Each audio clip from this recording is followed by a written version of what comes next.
السلام علیکم ورحمۃ اللہ وبرکاتہ نحمده ونصلي على رسوله الكريم اما بعد فقد قال الله تبارك وتعالى في القرآن المجيد والفرقان الحميد انما يخشى الله من عباده العلماء ان الله عزيز غفور.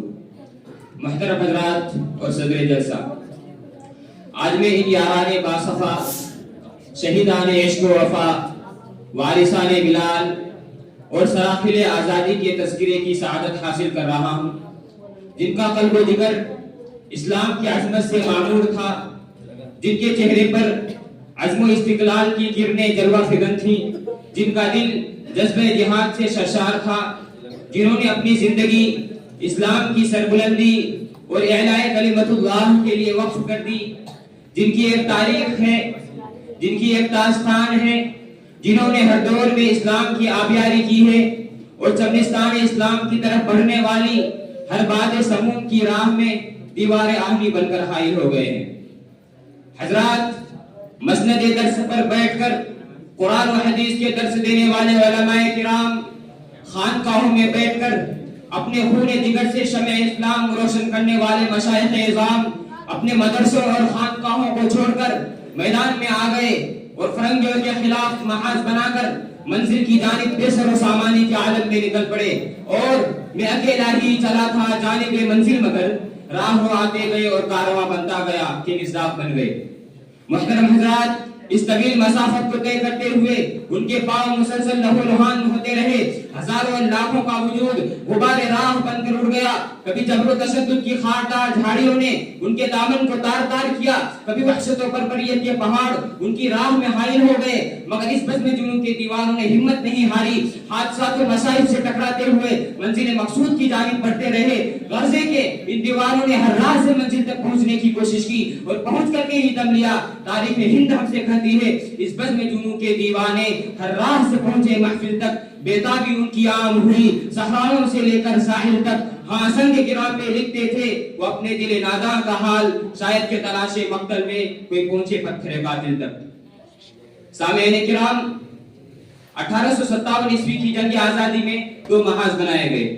ایک محاذ امبالہ پر جس کی قیادت مولانا جعفر تھانے سری کے پاس تھی، دوسرا محاذ شاملی پر جس کی قیادت حضرت حاجی امداد اللہ مہاجر مکی کے پاس تھی. اس جنگ میں بڑے بڑے علماء و صلحاء شہید و زخمی ہوئے. اس 1857 عیسوی کی جنگ آزادی میں 2 لاکھ مسلمان شہید ہوئے، جن میں 51,500 علماء کرام تھے. صرف دہلی میں 500 علماء کو پھانسی کے پھندوں پر لٹکا دیا گیا. اور اسی طرح سن 1861 عیسوی میں 3 لاکھ قرآن کریم کے نسخے بدبخت انگریزوں نے جلائے. اور اس کے بعد علماء کو ختم کرنے کا فیصلہ کیا. انگریز مورخ مسٹر ایڈورڈ ٹامسن اپنی یادداشت میں لکھتا ہے کہ سن 1864 عیسوی سے لے کر 1867 عیسوی تک انگریز نے علماء کو ختم کرنے کا فیصلہ کیا. اور یہ 3 سال ہندوستان کی تاریخ کے بڑے المناک سال ہیں. ان 3 سالوں میں انگریز نے 14,000 علماء کو تختے دار پر لٹکا دیا.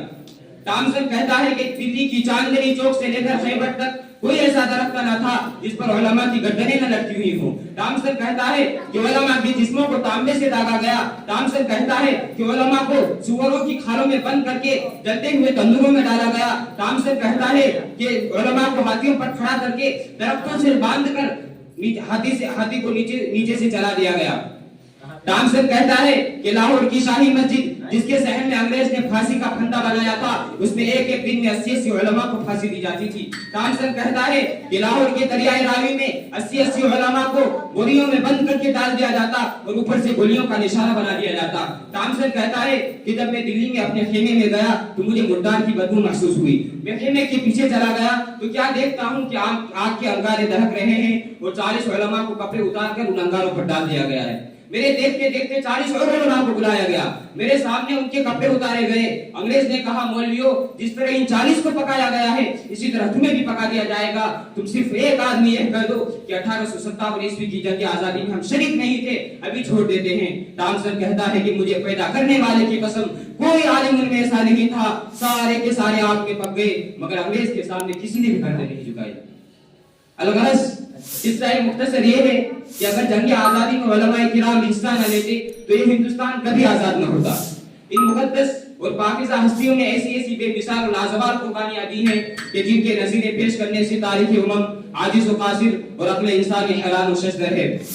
میں اپنی تقریر کو اس شعر پر ختم کرنا چاہتا ہوں کہ نہیں منت کشے تابے شنیدن داستاں میری، نہیں منت کشے تابے شنیدن داستاں میری، خاموشی گفتگو ہے بے زبانی ہے زباں میری۔